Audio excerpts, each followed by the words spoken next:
Donna Bush with your CIG Television News Brief on this Wednesday.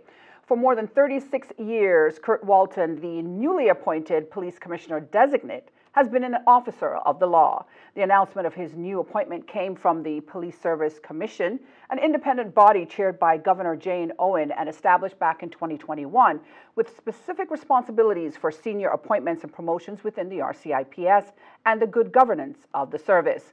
As Commissioner of Police, Mr. Walton will also be the Chief Officer of the Office of the Commissioner of Police, which comprises the Cayman Islands Coast Guard, in addition to the RCIPS. Mr. Walton is expected to take up his substantive appointment as Commissioner later this year. In the interim, he will participate in professional meetings with various policing bodies within the UK and represent the Cayman Islands at the British Overseas Territories Commissioners of Police meeting. After this period, there will be a comprehensive handover with the current Commissioner of Police, Mr. Derek Byrne, who says, quote, "As a local officer and having served the Cayman Islands all of his policing career, rising through the ranks, he has a unique understanding of the policing requirements of the Cayman Islands. I wish Kurt well as he moves to take on this new demanding and challenging role." End quote. Of course, we say a huge congratulations to the new Commissioner Designate, Mr. Kurt Walton. I'm really pleased that we are continuing the engagement.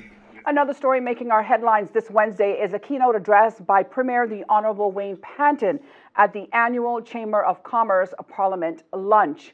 Now, the annual parliamentary luncheon is one of the Chamber's flagship events. It brings issues and concerns from leaders of Cayman's business community to the attention of key decision makers, thereby ensuring proper representation. Now, you can watch Premier Panton's entire keynote address immediately following this CIG Television News Brief and on the CIG YouTube channel. As we've reported, Customs and Border Control officials recently hosted close to 50 of their colleagues at the 45th Annual C-CLECT Conference. Now, during the series of meetings, local CBC senior staff talked about the many improvements they have made for local consumers. CBC Deputy Director of Trade and Revenue, Kevin Walton, explains more. It's very important for the government, especially, that we report on the waivers and concessions to know exactly where we are at, the amount that we have granted for policy decision, and also for tracking purposes in management of such trade. Our online payment system, we have slated for July 1st, which is allowing persons to pay online to CBC using debit cards, credit cards, and eventually we plan to move forward into the EFT, which is electronic funds transfer. This new solution and functionality will increase our customer service, customer experience, and further streamline our business processes.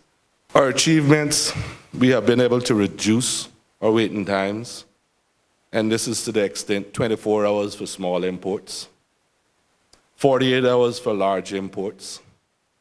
It has enhanced our business, our border security, because we basically taken our desks and turn them outside, where we give the importers the responsibility of making those declarations online to us. Rather than put them on paper base, bring them in, we sit down, input them into the system. This frees up officers needed to actually process these declarations in the office, putting them more in the field and be able to do the necessary border security and enforcement work that we require to protect our borders. All right, now we take a look at what we can expect locally weather-wise. The conditions for tonight and over the next 24 hours. There's a 30% chance of rainfall, while sea conditions will be moderate with wave heights of 3 to 5 feet. Over the next 2 days through to Friday afternoon, we can expect similar weather conditions. Remember, you can get the latest on what is happening weather-wise locally by going to the Weather Service's website, that's weather.gov.ky, and to the Cayman Islands National Weather Service Facebook page. And that ends today's news brief here on CIG Television. I'm Donna Bush, as always, wishing you a safe night and thanking you for joining us.